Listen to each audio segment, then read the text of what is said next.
Your Steve Jones Show podcast is loading now. The Steve Jones Show podcast is sponsored by Sunbury Motors, North 4th Street in Sunbury, and Sunbury Motors Kia, routes 11 and 15 in Hummel's Wharf.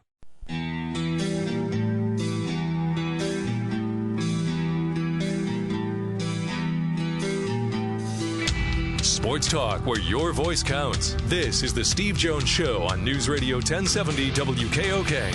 Now from the Sunbury Motors Studio, here's Steve Jones.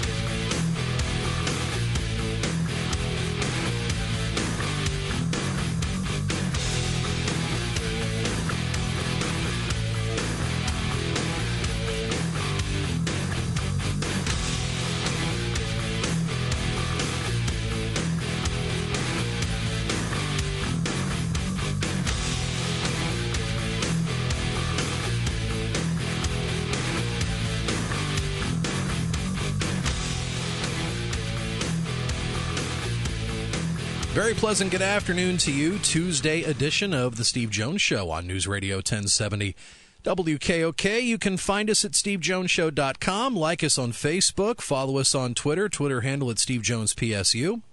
And Steve, in a few moments, will be checking in from the Sunbury Motors Studio. Sunbury Motors, Ford, Lincoln, Hyundai, and the North 4th Street Auto Plaza, Sunbury. And Sunbury Motors Kia on the Strip, routes 11 and 15 in Hummel's Wharf. Get in touch with us anytime with our email, stevejones@WKOK.com.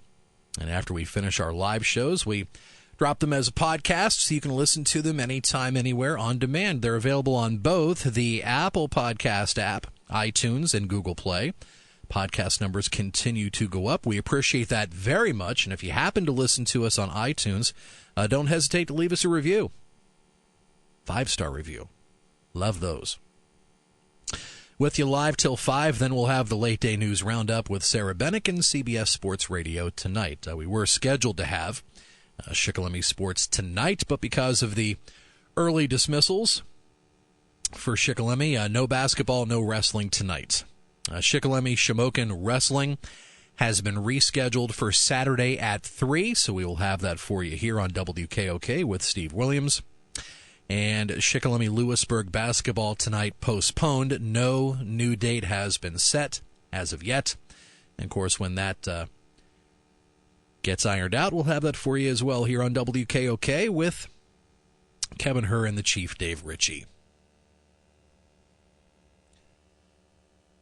Jacksonville Jaguars running back Leonard Fournette escaped injury earlier today after being involved in a 3-car accident in Jacksonville. Florida Highway Patrol says that Fournette's vehicle was one of 3 cars involved in a chain reaction crash that took place on I-295 just before noon today.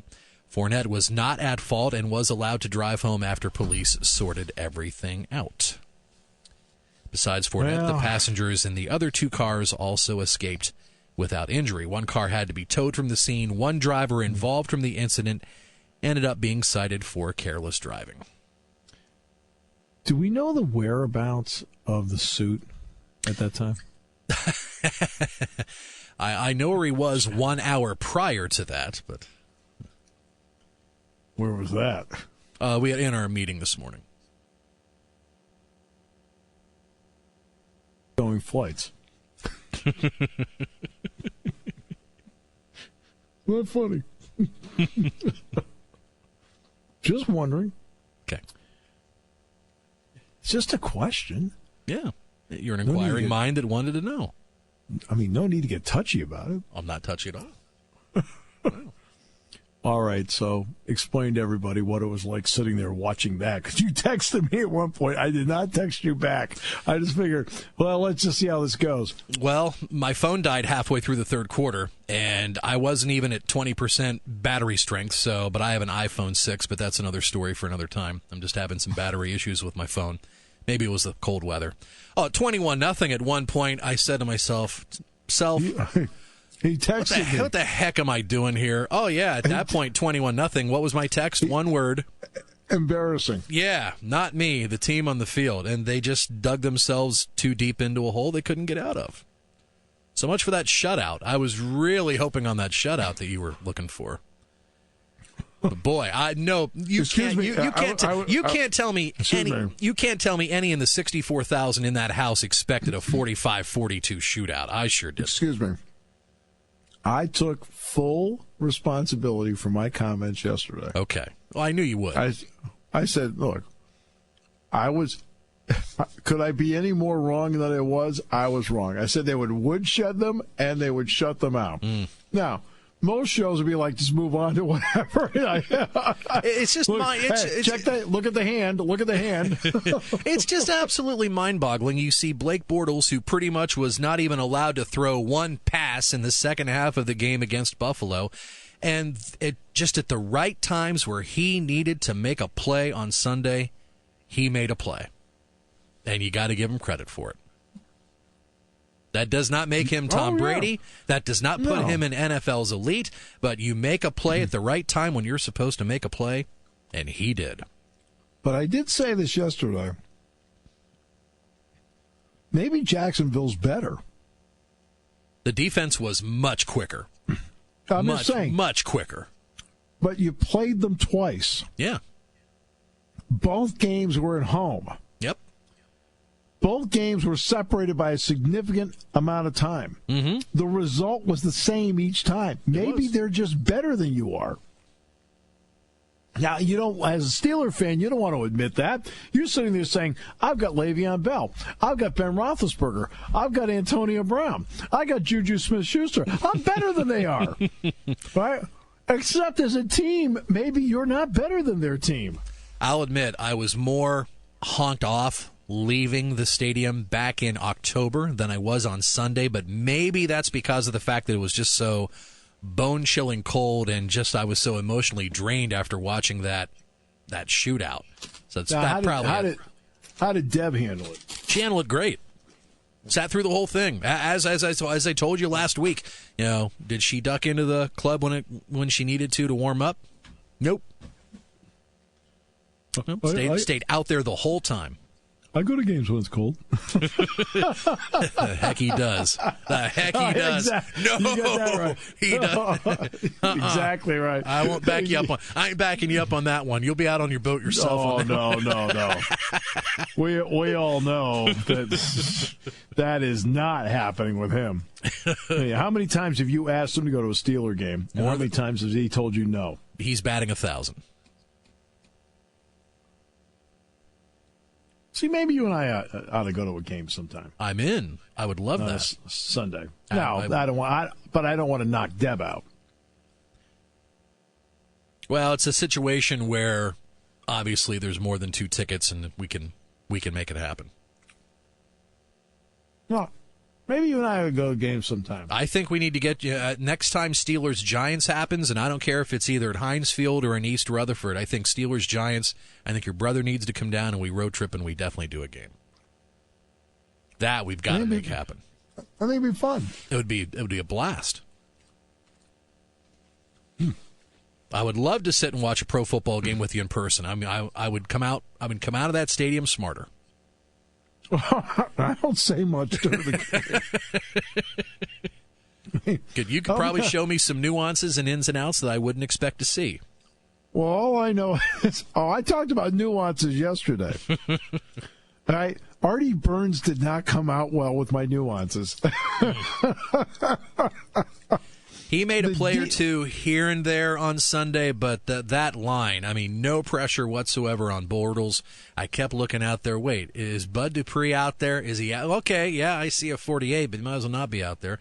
I mean, T.J. Watt was quiet. He was a whisker off from getting a sack in the second half, but just missed by a hair. But, yeah, no pressure at all. And the team that was leading the NFL in sacks going into that game.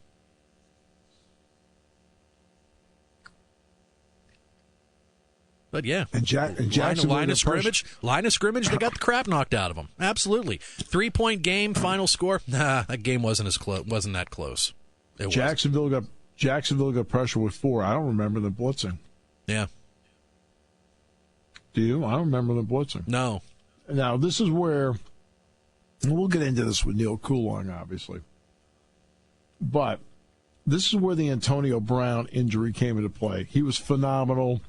He's the best receiver in the game. He was phenomenal. And those 2 touchdown grabs that he had with A.J. Bouye he blanketed him. He did a phenomenal job on coverage. He couldn't have covered him any better.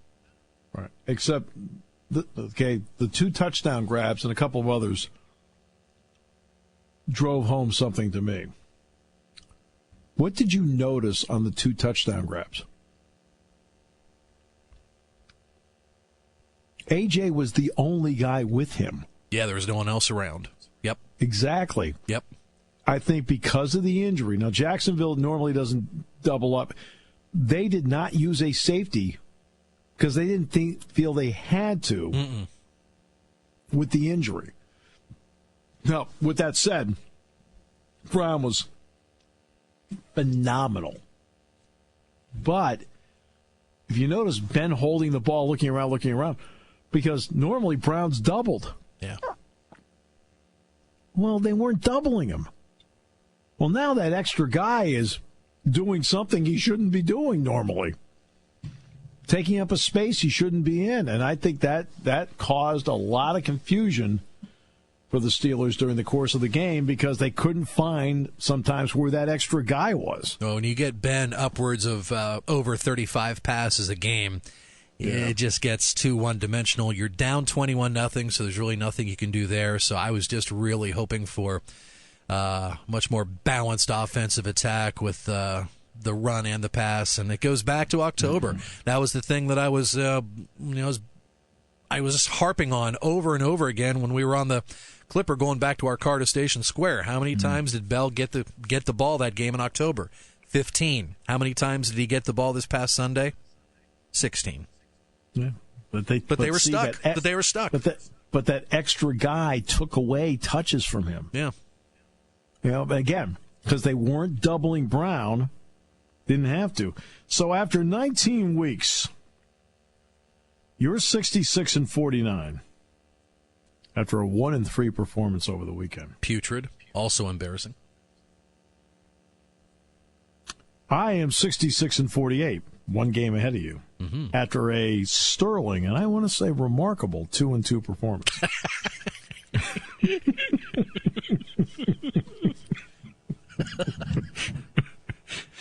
My brother went 3-1. He's 71-43. What game did he lose? Falcons, Eagles? Which one? No. He picked He picked the Saints. I think he did. I mean, I got the 2-2 because of a miracle play. I got the 2-2 because of a miracle play that shouldn't have happened. He's 71-43. He wins the title. He's got it. He gets the pickles. He gets the Brewers Outlet pickles. But yeah, what a crazy ending to the Saints-Vikings game. We were just traveling a little north of Altoona on the way home when, and I had a quick draw on the tuner because Sirius XM had both calls one channel apart. So I was listening to the Saints call, and then I wanted to flip that over to Paul Allen, and yes, he was still in full throat at that point after the Diggs grab. What a finish! Yeah, I can't remember a better finish than that. It was remarkable. Case Keenum. Who would have thought? Who'd have thunk it? You got Case Keenum, Nick Foles, Blake Bortles, and Tom Brady. Your 4 quarterbacks in the Final Four. three of the 4 franchises that are left have never won the Super Bowl before. And I'll be honest with you. I mean, let's be direct here. Brady down the stretch, the Tennessee game's the best game he's played down the stretch. He really was not awesome and incredible the last month of the season, if you think about it. Now, he was terrific on Saturday night. But he was good, but not like, wow, look at him. There are times where he played like a 30-year-old Tom Brady, and there have been times down the stretch where he's played like a 40-year-old Tom Brady. I'm talking in terms of normal age. It's going to be interesting against that defense, what he does. The problem is that on the other side, I don't care what he did in the second half against Pittsburgh. That's still Blake Bortles over there. Could you imagine a Super Bowl with Blake Bortles and and Case Keenum, or Nick Foles, right? Where all of a sudden it's the backup quarterback bowl. Great, fabulous. All right, the NFL like trotting out the 2 starting quarterbacks. That's great, fabulous. I'm here for I'm here for the snacks and to watch commercials. I'm looking for Bud Bowl 15. Dilly dilly. Okay, we trotted out the 2 starting quarterbacks. They're Peyton Manning and Cam Newton. We trotted out the 2 starting quarterbacks. They're Tom Brady and Eli Manning. We trotted out the 2 starting quarterbacks. It's Tom Brady and Matt Ryan. We trotted out the 2 starting quarterbacks. It's Blake Bortles and Nick Foles. Oh, great. Okay, but okay. Even the media's not attending. No, I think I'll go talk to Stephon Diggs. Okay, great, good. And in Minnesota, no less. Yeah, I think we're going to go over and we're going to talk to Nelson Aguilar. This is the QB matchup where the beat reporters have been covering it for 20, 30 years. This is the game that should be in Florida. Why can't this be in L.A.? we brought out the stars to talk from each team. Representing the Eagles is Fletcher Cox. Representing Jacksonville is Calais Campbell. What about the quarterbacks? But good call by you. Good call by you on Fletcher Cox. Boy, did he ball out on Saturday. Wow. That's an easy call. He's just legitimately great player. Wow, that was one of the first players that when we had Reuben Frank on the show last week to get his reaction on how he has done this year. But boy, what a phenomenal performance by the Eagles, by the way. I think that when you have special players like Fletcher Cox, when they sniff something special, their game gears up a little bit. Fletcher Cox is one of those guys. I think he's going to have a phenomenal game on Sunday. I think the other guy that's going to have a phenomenal game is Malcolm Jenkins. And then let's flip it to the other side. You look at Minnesota. Is Harrison Smith a great player? I can't wait for this guy. I just can't wait to see both defenses out there. This is going to be man. Maybe that kind of shows the age in me, but it's just great to see a defensive slobber knocker for a change. But I sat down through a 45-42 game, so maybe I'm just looking to watch something a little different. And by the way, I am not in that clarion call. Tomlin's got to go. No, please. Okay, let's. Who else are they going to get? Well, that's what gets me is everything. Oh, the Colts are all excited. They got Josh McDaniel. Well, okay, I watched his tenure in Denver. All right. Oh my God! You should have heard all the people in the stands on Sunday. I mean, on the fourth down play when they tossed it, when Ben tossed it 5 yards back to Lev Bell to try to get the first down. I mean, I was hearing fire Haley all over the place. But it's like, the reason why they brought Todd Haley in was to protect Ben, and and it's worked. It's worked. Do you know what's interesting though? Is that they set the clock at 40 and they start going. They have 25 seconds because you get the clock shut down at 15 seconds. You cannot communicate to the quarterback any longer at the 15-second mark. Oh, in the headset, yeah. Right. In the headset. Yeah. You got 25 seconds to do. Hey, let's think about your day. How many 25-second decisions do you have to make in a month? Well, and that play was even coming out of a timeout, too. It made it more frustrating. No, but I'm saying as a play caller, I always love when I hear, play calling is awful. It's awful. It's awful. And again, when they pitched the ball back to Bell, I thought it was a terrible call, too. Okay? But I always hear about play calling all the time. How many 25-second decisions do you make in a month? None. Okay? Maybe I should go through this light. Okay. The play calling is awful. Okay, let's think of all the 25-second decisions you make in a month. No? I need a little time to think about what I'm going to do here. Well, that's part of the job, and I understand that. But I always love when people criticize play calling because you can't do it. It's not an easy thing to do. It doesn't mean you don't disagree with it. You're entitled to disagree with it. You paid good money. I mean, the suit paid no money. He has no right, because he keeps turning you down to go to games. He has no right to criticize. Yeah, but I paid good money to see 2 of the 4 Steelers losses this year. I need to stay. I think I need to stay home. Do the Roonies know? We'll come back. Okay. Oh, that's him. That guy. Yes. Oh my God. Security. That wasn't that bad. Sean Carey is in the building. If you could escort him out, tell him that we got a great seat for him over at Houlihan's. You know what Deb would say? He can go. I'm staying right here. Really. You'd ship him out. Oh, no, they'd let Deb stay. Oh, they sure would. Like, hey, check out who Sean's with. You can tell him to leave. What about her? No, she's fine. She's like, I'll meet him back at the parking deck. I'm not going anywhere. Hey, take care. Bye-bye. Bye-bye. Take care. But don't you understand? All the right. or the bye? Bye-bye. Bye-bye. Hey, take the boat.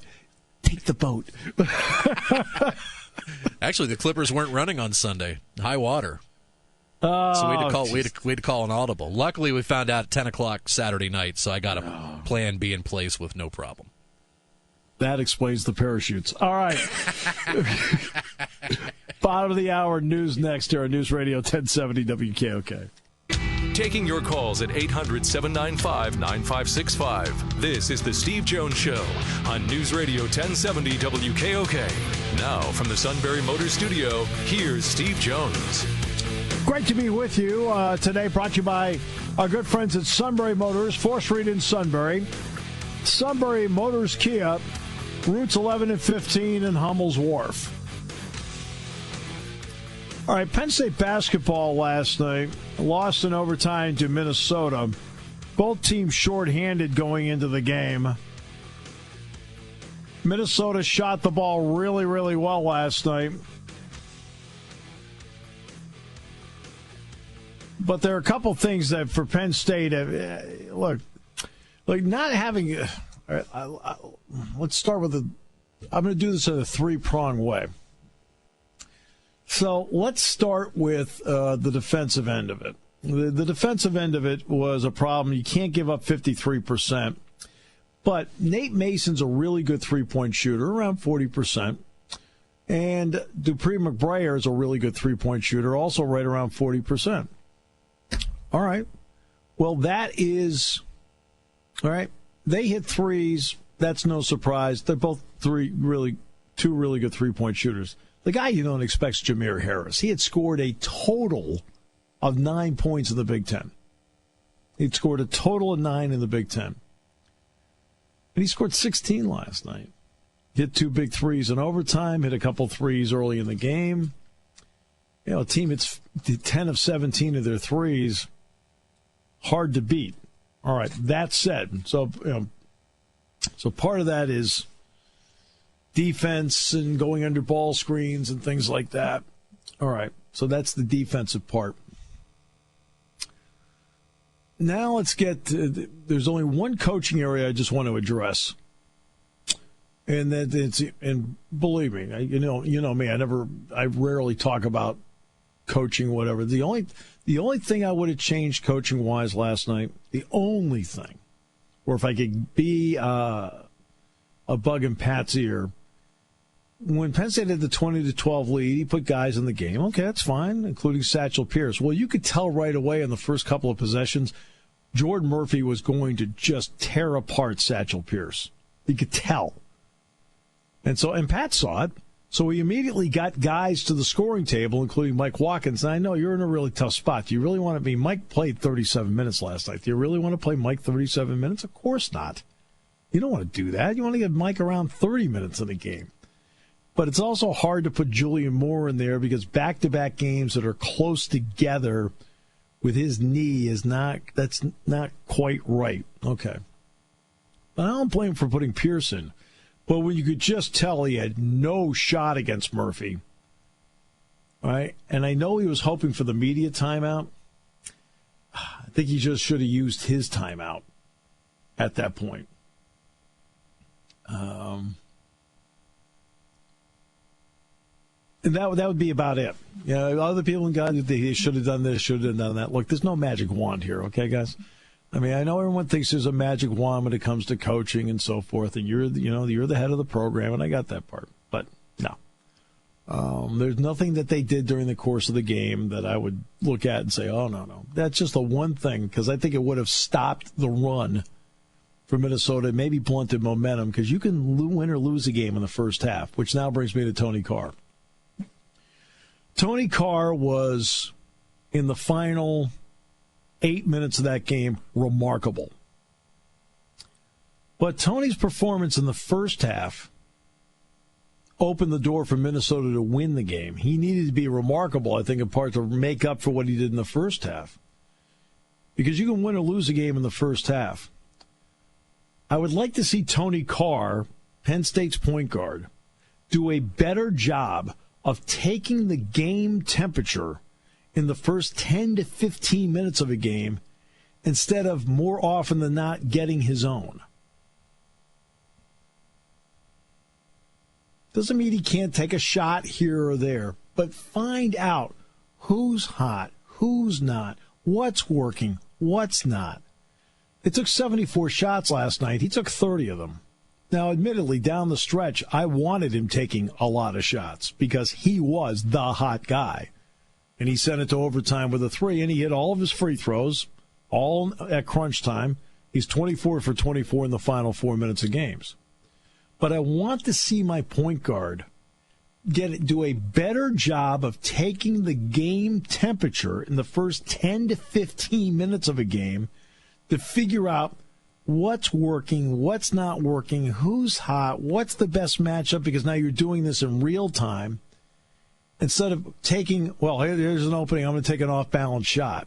And he takes too many off-balance shots. That's why his two-point percentage is as mediocre as it is. When he's square to the bucket, he makes shots. He misses when he is off balance, and he takes, it's not, you can be square and in control on your floater, and that's a signature move for him. I'm fine with that. But when you take the floater and you're off balance and sliding, you're going to miss it. That turnaround jumper he has, boom, he turns, and when he's square and snaps it off, he's got it. When he's off balance, he misses it. I mean, that's just simple, fundamental play right there. I would want to see him, instead of gobbling up shots in the first 10 to 15 minutes of a game, I want to see him do a better job of taking the room temperature in the first 10 to 15 minutes and get people involved in the flow of the game. Because when one guy does take over, other guys then start standing around and watching him, and I don't want to see that. One quick note about Josh Reeves. And we don't know how it's going to play out, what's going to happen. I have no idea. But there's been this narrative out there, not by the media at all, not by the media. But, fans want to, they ask you questions and they kind of pop off about the coaching staff. And so how could they not know about his situation? It's amazing how, if you don't know how things work, you don't get, you let your assumptions always blame the wrong party. First of all, it's Josh Reeves' responsibility. Let's start with that. That's number one. Number two, I teach a class here at Penn State. And part of teaching the class at Penn State means along the way I've had student athletes in my class. I've had baseball players and football players, and I've had members of the dance team. I mean, they count as well. I've had softball and field hockey. All sorts of student athletes. Women's soccer, volleyball players. And every time I have a student athlete in my class, every month I get an email from the Morgan Academic Center. And Morgan wants to know from you, A, is the student making progress in your class? B, what grade should the student have at this time? And they also want to know how many classes the student has missed. And you do this every month. So you'll send in a it doesn't take long, and if you're a professional as you do this, you answer the email and you send the result in. But they want to know, is the student athlete in danger of failing the course? What letter grade would they have at this particular time? How many classes have they missed? At the end of September, I have to fill one of those out. At the end of October, and at the end of November. So the academic people and the academic person for, in this case, basketball, would know exactly where he'd be along the way. The one progress report you don't get is you don't get a progress report until that happens after finals. That progress report is called the final grade. So you don't know what happens between the end of November and the end of finals until you get the final grades. Same thing happens in the spring. I'll have to do an academic. I'm trying to think if I have any. I think I have one athlete in my class this spring. And we'll only have one class so far because yesterday was King Day. But I'll have to fill one out at the end of January, February, March. And then I don't have to do one in April because, again, that's the final grade. So they're constantly being monitored as to where they are. Are they missing classes? Are they in trouble of failing? What is the actual letter grade that at this moment you'd have? Now, in my class, everybody knows where they stand because they get it. They get a progress report every 2 weeks from me with every single grade they've earned to that point as a running total on their evaluations. So every student in my class already gets an evaluation every 2 weeks as to where they stand. They already know. Because somebody said, well, why would you treat an athlete different? I don't. Now, I have to fill out that additional report for Morgan, but believe me, the athlete in class gets the exact same every 2 week progress report from me that extends over a 10-week period. So they know where they are before they do their next project. They know exactly where they are before they do the project after that. They know exactly where they are before they go into the final project. They've got everything laid out for them with evaluations every 2 weeks. So I've always done that. So this is, how could the coach lose control of a, huh?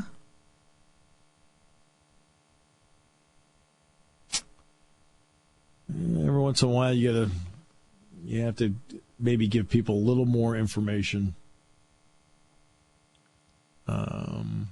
So that they know something maybe they didn't know before as to how it works. All right. But Tony Carr's got to do a better job of taking the temperature out there. Because, look, without Josh Reeves, obviously you lose a great defender, a passer, and things like that. But you know what you also lose on the floor? You lose a fourth three-point shooter out there. And I've always felt in college basketball, a fourth three-point shooter is invaluable.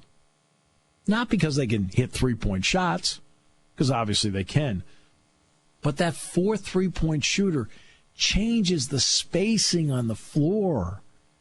Suddenly you've got four three-point shooters out there. You're not sitting there saying, hey, you're open for a reason. You can't leave anybody open. See, Penn State hasn't had that the last three games. They've had three and sometimes two three-point shooters on the court, and that does change the dynamics on the floor as well. It changes the dynamics a lot. Well, I don't know how it's going to play out with him.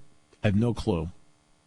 I'm in a wait-and-see mode like the rest of you when it comes to that. There's still a lot of basketball to be played. There's still a lot of games out there to win. Like I said, I just want to see the point guard do a little bit better job of taking the temperature in the first 10 to 15 minutes to then determine how much he should be involved in shooting the ball and how much he should be involved in terms of passing the ball. Now, there were some almost assists for him last night where guys didn't finish, right? So let's give credit. And down the stretch, I wanted him shooting because he was the hot hand. You feed the hot hand. If it turns out it's the guy bringing the ball up, it's the guy bringing the ball up. For the first 10, 15 minutes, it doesn't have to be him. It's his job to find out what's working and what's not, and it always can't be him who thinks he's working. All right, we'll come back with more in a moment here on News Radio 1070 WKOK. When it comes to car buying, there's the other guy's way, and then there's the SMC way. The other guys force you into a vehicle you really don't want. The Sunbury Motors way lets you take the time you need to browse, ask questions, and take the test drive and think on it. For over 100 years, the Mertz family and all their employees have made your experience the most pleasant one you'll ever have. The other guys won't offer you the best price for your trade, no matter how much they say they will. The SMC way is their promise to provide you with the most money the market shows your vehicle is worth. The SMC way is to offer you all applicable factory rebates on new vehicles and generous discounts. Looking for a pre-owned vehicle? The SMC way checks each vehicle in a 200-mile radius to determine the lowest price, then beat it. It's the lowest price promise, just part of the SMC way. The choice is up to you, the other guy's way or the SMC way. The SMC way wins every time. Sunbury Motors Company in the North 4th Street Auto Plaza, Sunbury, and at sunburymotors.com. Selling more cars and satisfying more customers for over 100 years.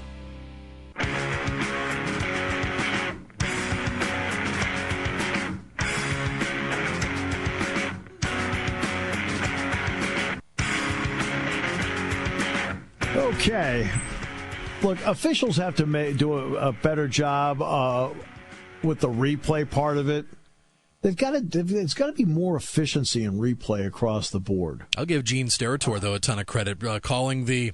He was covering the Minnesota Saints game there Sunday night, and then flies right into the Jordan Center. So kudos. You figured, I think he deserve a night off. But he's a grinder. He's a grinder. Oh no! You know what? Gene's a really good guy. I've talked to Gene so many times.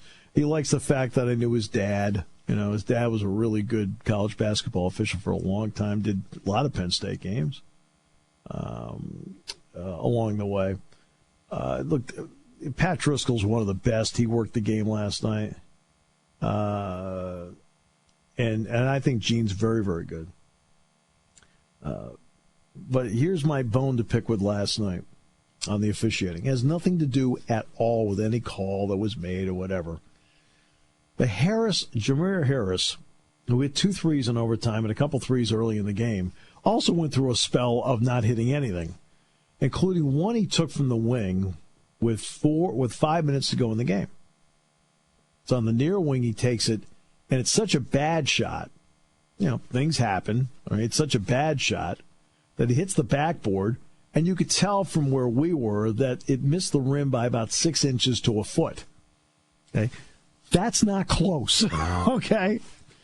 And there's a scramble for the ball, and the shot clock should go off, but no, at the table, they reset it to 30. They thought it hit the rim. Okay. Now, I think Gene and Pat realized, hey, wait a minute, something's not quite right here. You're allowed to look at it. Well, you could see right away, live it missed. You look at the replay, you can say, yep, that missed. And I said on the broadcast, and this is seconds after it happened, and I said, it should be Penn State's ball, 30 on the shot clock, and the game clock needs to recycle to 4:59. Now, the 3 officials huddled up, talked, huddled up, talk, huddled up, talk, kept huddling, kept talking. Then they went over to the monitor, and then they looked at it, and then, of course, they go over to the table, talk to them. Then they finally sent an official over to tell TV. So after about 4 to 5 minutes of this, they give Penn State the ball, put the shot clock at 30, and reset the game clock at 4:59. You got to go faster. You're listening to News Radio 1070 WKOK Sunbury. You can hear us anywhere in the world with the Sunbury Broadcasting Corporation app.